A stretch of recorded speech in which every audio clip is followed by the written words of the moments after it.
चलिए, previous lecture में हमने 11.4 एक्सरसाइज तक कंप्लीट कर दिया था। आज की वीडियो में हम करेंगे 11.5 एक्सरसाइज, जो इस चैप्टर की लास्ट एक्सरसाइज होने वाली है। ठीक है, एक्सरसाइज को शुरू करने से पहले हम कुछ बेसिक कवर कर लेते हैं, जिसके बेस पे हमारे पास एक्सरसाइज होने वाली है। ठीक है, चलिए, तो जो फर्स्ट पॉइंट है उसका नाम है समीकरण। ठीक है, प्रीवियस लेक्चर में हमने जो पढ़ा है 11 चैप्टर का, वो चर पढ़ लिया है। चर आपको पता है क्या होता है। ठीक है, एक हमने व्यंजक पढ़ा था कल।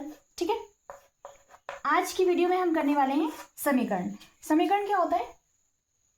समीकरण मतलब, पहले तो मैं एग्जांपल लेती हूँ एक। ठीक है, इससे आ गया 2 गुना 5 इज इक्वल टू 10। 2 पंजे कितना होता है? 10। तो ये क्या है? एक समीकरण है, जिसमें ये है लेफ्ट साइड है बाईं तरफ, ये दाईं तरफ है।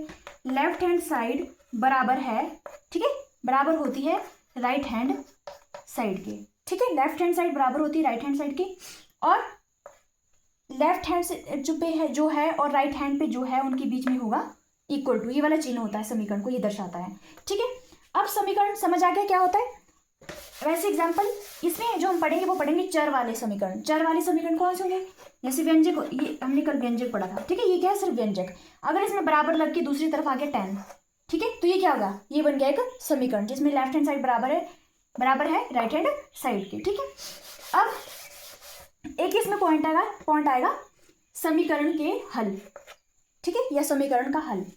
फॉर एग्जाम्पल मैं लिखती हूँ 2n इज इक्वल टू, ये ऐसे करके लिखो, 2 गुणा n इज इक्वल टू 10। ठीक है, अब यहाँ पे अगर मैं n लिखूँ, n का मान लिखूँ 5। ठीक है, n का मान क्या आ गया? 5। तो 2 गुना 5, n की जगह आ गया 5 इज इक्वल टू 10, जो कि है 2 पंजे कितना होता है? 10 होता है। तो ये क्या आ गया? इस समीकरण का सॉल्यूशन आ गया, मतलब हल आ गया। जो समीकरण का हल पढ़ना था हमने, मतलब n इज इक्वल टू 5, इस सॉल्यूशन का क्या आ गया? इस समीकरण का हल आ गया, इसका सॉल्यूशन आ गया। ठीक है, तो समीकरण का हल वही कहलाएगा कि कोई भी चर का वह मान जो समीकरण को क्या करता हो? संतुष्ट करता हो। मतलब जैसे यहाँ पे लेफ्ट हैंड साइड हमारे पास बराबर होगी राइट हैंड साइड को। ठीक है, अगर मैं n का मान अगर 3 ले लेती तो 2 3 तो 6 होता, लेकिन यहाँ पे 10 है, तो क्या होता? ये समीकरण का हल नहीं होता। ठीक है, तो चर का मान यानी n का मान अगर मैंने 5 लिया तो 5 क्या है? इस समीकरण का हल होगा या सोल्यूशन होगा। ठीक है, चलिए अब चलते हैं 11.5 एक्सरसाइज पे, फिर देखते हैं उसमें क्या है। तो प्रश्नावली 11.5 का जो फर्स्ट क्वेश्चन है, इसमें कह रहे बताइए कि निम्नलिखित में से कौन सी कथन समीकरण या चर संख्याओं के हैं।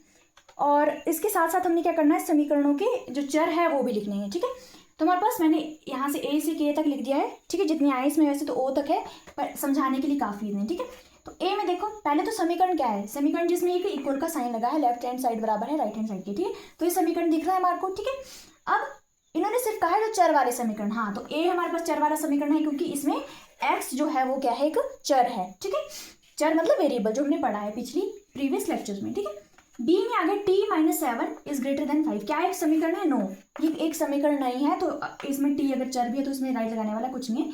ठीक है, c 4/2 इज इक्वल टू 2, हाँ ये समीकरण है, बट हमने सिर्फ चर वाले ढूंढे जिसमें एक चर हो, वेरिएबल हो। 7 गुना 3, हाँ ये भी समीकरण है, बट इसमें भी कोई चर नहीं है। 5 × 4 - 8, हाँ इसमें x चर है, तो ये क्या है? समीकरण भी है और एक चर वाला समीकरण है। x - 2 इज इक्वल टू 0, यानी x यहाँ पे है तो चर वाला समीकरण ये भी है। 2m इज, यहाँ पे देखो फिर से लेस देन आ गया, तो ये m भले ही है बट ये समीकरण नहीं है। 2n + 1 इज इक्वल टू 11, हाँ n क्या है? चर है, ये भी एक चर वाला समीकरण हो गया। ये भी देखो समीकरण है, और p इसमें क्या है? एक चर आ गया। ये भी b = 5y, ये भी समीकरण है और एक चर वाला समीकरण आ गया, क्योंकि इसमें जो y है वो चर है। ठीक है, सेकंड में चलते हैं। सेकंड में भी एक सारणी दी गई है, उसको बनाते हैं और फिर उसमें भी हमने यही बताना है। ठीक है, मैं सारणी बना लेती हूँ पहले। चलिए, सेकंड क्वेश्चन में हमारे पास एक सारणी दी गई है और हमारे पास यहाँ पे ऑलरेडी चर का मान दिया है। हमने बताना है कि जो ये चर का मान हमें दिया है, जैसे y = 10, y हमारे पास क्या है? चर है, वेरिएबल है, इसका मान हमें दिया गया है 10। ठीक है, हमने देखना है कि इक्वेशन में डाल के, मतलब समीकरण में डाल के, क्या ये मान जो है इसको संतुष्ट करता है, यानी कि इसका हल है कि नहीं है। ठीक है, तो पहले चलते हैं 10y = 80। अगर हम y की वैल्यू डाल दें 10 तो क्या होगा? 10y की जगह, चलो 10y = 80 ले लो। ठीक है, 10y की जगह क्या डालना है? y की जगह डालना है 10, तो ये दोनों गुणा हो रहे हैं, यानी 10 × 10 = 80। 10 10 कितने होते हैं? 100। तो ये क्या हो रहा है? ये संतुष्ट नहीं कर रहा है इसको। लेफ्ट हैंड साइड क्या है? बराबर नहीं है राइट हैंड साइड के। ठीक है, इधर 100 बन रहा है और इधर क्या बन रहा है? 80 है। ठीक है, अगर इधर 100 बनता तो क्या होता है? ये इसको इसका हल होता, ये समीकरण को संतुष्ट करता। तो ये तो नहीं करना है, ठीक है, ये तो नहीं कर रहा है, इसको इधर गलत कर दो। सेकंड में हमारे पास यही है 10 y इक्वल टू 80, बट इस बार हमारे पास मान दिया गया है y इक्वल टू कितना दिया गया है 8, ठीक है, y दिया गया है ये 5 है, ठीक है, y 8 दिया गया है। अब 10 गुना y की जगह हमने लिखना है 8 इज इक्वल टू 80। 10 8 कितने होते हैं 80, यानी 80 बराबर है 80। लेफ्ट हैंड साइड जो हमारे पास है वो बराबर आ गई राइट हैंड साइड के, यानी इसका मतलब क्या हुआ, ये जो y इज इक्वल टू 8 है वो इसका इस समीकरण का क्या है हल है और ये इस समीकरण को संतुष्ट करता है, तो ये वाला सही हो गया। अब चलते हैं 10 y इज इक्वल टू 80, ठीक है, वापस से, पर इस बार y का मान कितना भरना है, y का मान भरना है 5, ठीक है, तो 10 गुना y की जगह लिख दो 5 इज इक्वल टू 10 पंजे कितने हो गए 50, सॉरी इधर है 80 ऑलरेडी, 10 पंजे 50 बराबर है 80, तो ये दोनों तो बराबर है ही नहीं, ठीक है, तो ये क्या होगा संतुष्ट नहीं करता है, ये गलत हो जाएगा। नेक्स्ट चलते हैं, अब चलते हैं 4l इज इक्वल टू 20। अब हमारे पास जो चर दिया है, वेरिएबल दिया है, वो दिया है l, ठीक है, 4l इज इक्वल टू 20। अब l है, हाँ, तो l आएंगे ये, अगर हम l का मान डालते हैं 20, ठीक है, l की जगह क्या भरते हैं 20, तो देखते हैं l की जगह ने बोला 20 भरो, l की जगह 20, यानी 4 गुना 20 इज इक्वल टू 20, 4 दूनी 8, 20 चौका तो 80 होता है, जो कि बराबर नहीं होगा 20 के, ठीक है, यानी इसका मान नहीं है, इसको संतुष्ट नहीं करता है, ठीक है, तो ये गलत हो जाएगा। अगला चलते हैं, अगला है l इज इक्वल टू 80। अगर हमने l की जगह क्या भर दिया 80 बराबर है 20, यानी 4 8 32, 320 हो गया, जो कि नहीं होगा बराबर, ठीक है, तो ये वाला भी नहीं होगा, ये भी इस समीकरण को संतुष्ट नहीं करता है, ये वाला मान y l का। नेक्स्ट है l इज इक्वल टू 5, तो 4 इंटू l की जगह क्या आ जाएगा 5 इज इक्वल टू 20, यानी 4 पंजा कितने हो गए 20 इज इक्वल टू 20। आए समझ, तो 20 इज इक्वल टू 20, हाँ ये है, लेफ्ट हैंड साइड हमारे पास बराबर होगी राइट हैंड साइड के, यानी जो l इज इक्वल टू 5 जो है इस समीकरण का क्या है, एक हल है, सॉल्यूशन है, और इस समीकरण को संतुष्ट करता है, इसका आगा हाँ, ठीक है।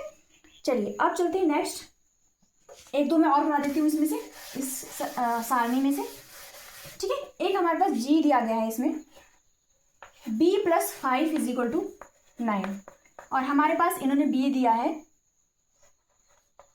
5, ठीक है, b हमारे पास 5 दिया है, तो भरो b की जगह 5, b की जगह 5 भर दिया, आगे प्लस है 5 इज इक्वल टू 9, 5 और 5 कितने होते हैं 10 बराबर है 9, 10 तो बराबर 9 के नहीं है, लेफ्ट हैंड साइड हमारे पास राइट हैंड साइड के बराबर नहीं हुई, तो ये इसका सॉल्यूशन नहीं है, ठीक है, b इज इक्वल टू 5 इसको इस समीकरण को संतुष्ट नहीं करता है और इसका हल भी नहीं है।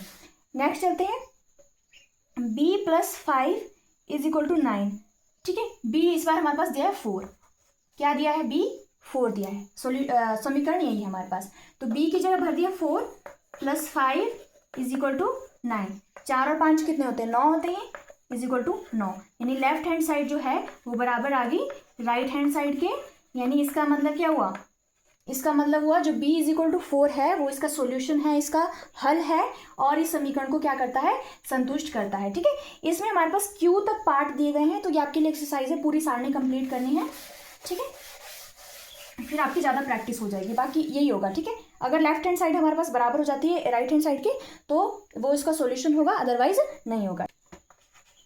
थर्ड क्वेश्चन जो हमारे पास है उसमें भी हमारे पास सॉल्यूशन ही ढूंढनी है हमने, ठीक है। पहला समीकरण हमारे पास दिया गया है 5m इज इक्वल टू 60, ए वाला पार्ट, ठीक है, और इसमें हमारे पास दिए गए m के जो मान दिए गए हैं वो दिए गए 10, हल दिए गए 10 5 12 और 15। हमने इसमें से ज्ञात करना है कि इसमें से इसका हल क्या है, ठीक है। पहले 10 को देख के चलते हैं, 5 m की जगह 10 भर के चलते हैं, ठीक है, 5 गुना m की जगह क्या 10 इज इक्वल टू 60, 5 दाएं कितने होते हैं 50, जो कि बराबर नहीं है 60 के, तो ये तो नहीं होने वाला है, ठीक है। नेक्स्ट चलो सीधा, नेक्स्ट चलते हैं 5 पे, ठीक है, m की जगह रखा 5 इज इक्वल टू 60, पंजा पंजा कितने हो जाएंगे 25, जो कि नहीं होगा बराबर, तो ये भी नहीं हुआ, ठीक है। अगला चलते हैं 12 पे, 12 पे चलो, 5 गुना m की जगह लिख दिया 12 इज इक्वल टू 60, 12 पंजे कितने हो गए 12 पंजे हो गए 60, जो कि बराबर है 60 के, यानी यहाँ पे हमारे पास लेफ्ट हैंड साइड बराबर आ गई राइट हैंड साइड के, और ये जो 12 है वो इसका क्या आ गया सॉल्यूशन आ गया, इसका हल आ गया, ये ढूंढना था हमने, ठीक है। बी पार्ट पे चलते हैं, देखते हैं बी पार्ट पे क्या दिया है इन्होंने, बी में हमारे पास है n plus 12 is equal to 20, n plus 12 is equal to 20 और सॉल्यूशन दिए गए हैं 12, 8, 20 और 0।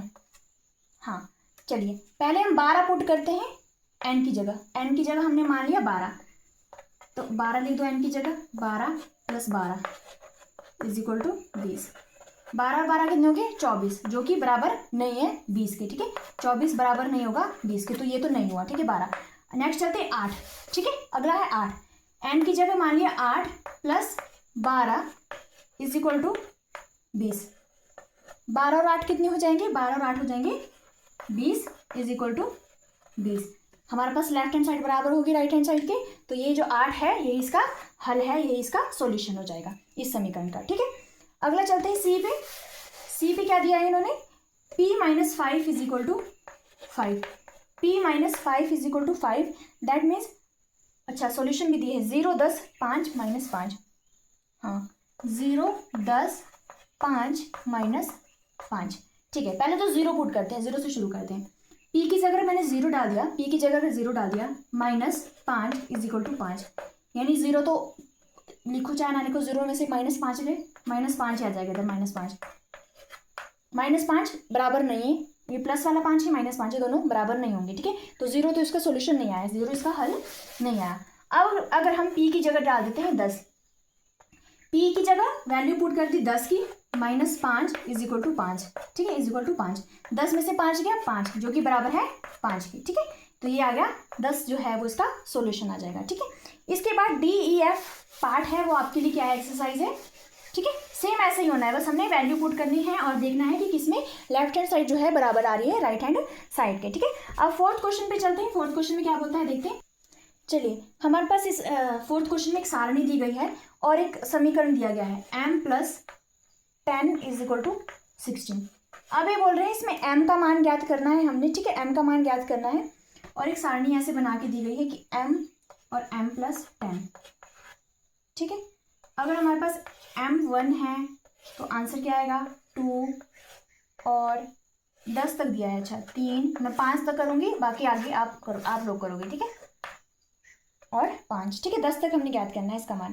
तो m plus 10 is equal to 16 का मतलब क्या हुआ, इसका हल ज्ञात करो। तो सबसे पहले तो m मैंने आपको सिखाया था ये, ठीक है, सिखाया था कि इक्वल्स के ये अगर बराबर है, बराबर के इस तरफ कोई रकम अगर जमा में है तो दूसरी तरफ वो होने वाली है माइनस में।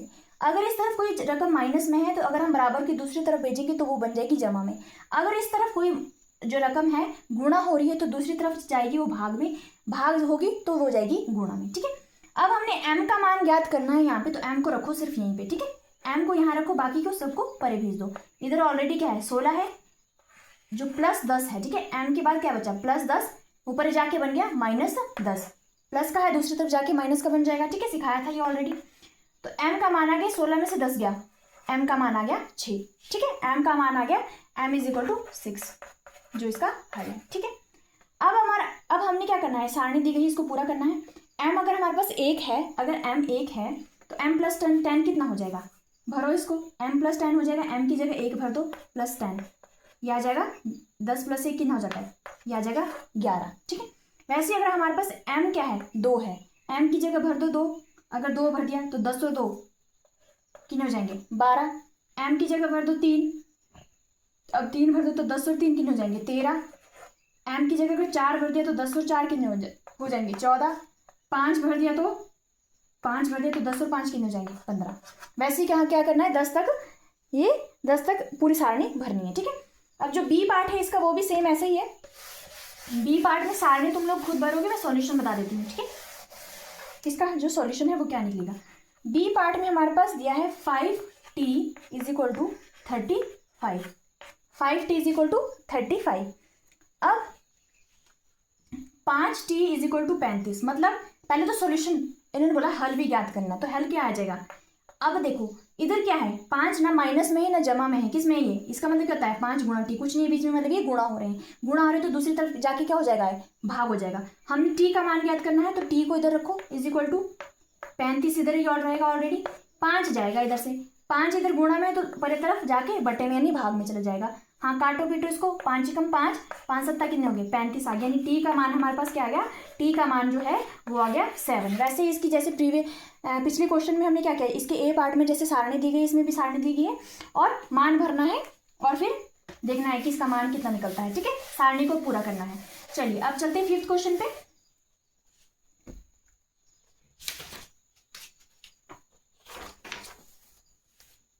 अच्छा, इसका सी पार्ट भी है अभी। ठीक है, इसका सी पार्ट भी है 4th क्वेश्चन का।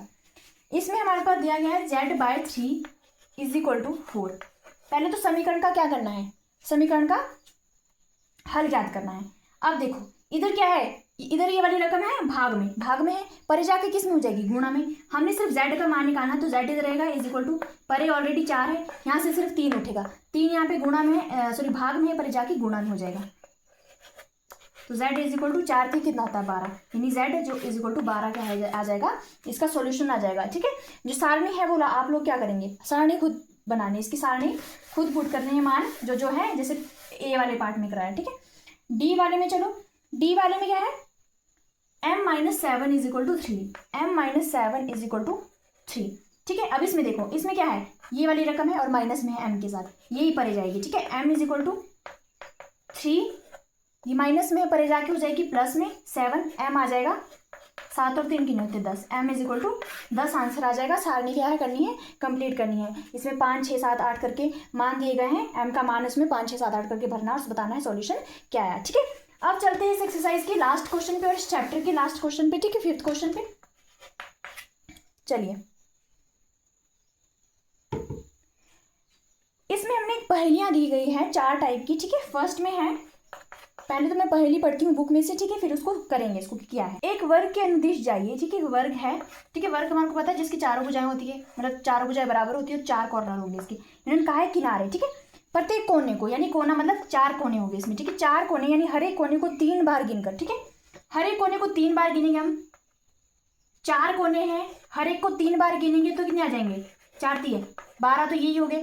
ठीक है, 12 है और उससे अधिक नहीं, मुझ में जोड़िए। अच्छा, उस संख्या में जोड़ना ही, सपोज ये x है, हमने उस संख्या का नाम मान लिया x। ठीक है, अगर हम उसमें 12 जोड़ देंगे तो हमारे पास कितना आ जाएगा, तो हमें कहते हैं 34 प्राप्त कीजिए। तो ठीक 34 प्राप्त कीजिए। उस संख्या को हमने मान लिया x, कोने हर एक कोने जो 4 है उनको 3 बार क्या किया, 3 बार गिना, यानी 12 आ गया। उस संख्या में जोड़ा तो क्या हो गया, 34 प्राप्त कीजिए, तो 34 आ गया। यानी x = कितना आ जाएगा, 34 - 12, जो कि हो जाएगा 34 में से 12 गए 22। ठीक है, x का ये जो संख्या आ जाएगी वो आ जाएगी, आंसर क्या आ जाएगा 22। चलिए अगला है, मैं एक विशिष्ट संख्या हूँ, उसमें आकृति भी दी गई है आपको। ठीक है, यहाँ पे क्वेश्चन मार्क लगा है। अगर मुझ में से 6 निकालेंगे तो एक क्रिकेट की टीम बनाएंगे। क्रिकेट की टीम में कितने लोग होते हैं, 11 लोग होते हैं। ठीक है, क्रिकेट की टीम बनाएंगे यानी 11 लोग बनाएंगे। अगर हमने इसको x मान लिया, ठीक है, क्या है यहाँ पे, तो x क्या आ जाएगा = यहाँ पे 11 है, यहाँ पे ये माइनस की रकम है, परे जाके किसकी हो जाएगी, प्लस की, तो +6 परे चला गया।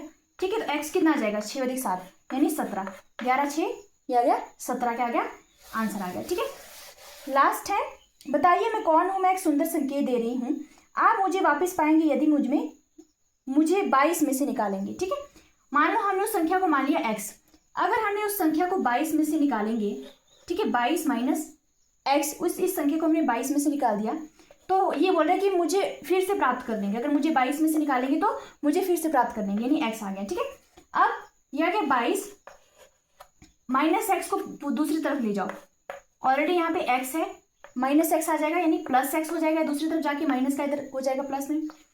22 = 1x ये है प्लस 1x, यानी बन जाएगा 2x। ठीक है, अब सॉल्यूशन को ऐसे लिख सकते हैं, इस इक्वेशन को इधर लिखो चाहे इधर लिखो, ये है तो सेम ही। 2x = ऐसे लिख दो 22। ठीक है, इतना आ गया हमारे पास। अब हमने निकालना है ये संख्या जो हमने मानी है x निकालने के लिए 2 इसके साथ गुणा हो रहा है, परली तरफ जाके क्या हो जाएगा, भाग हो जाएगा।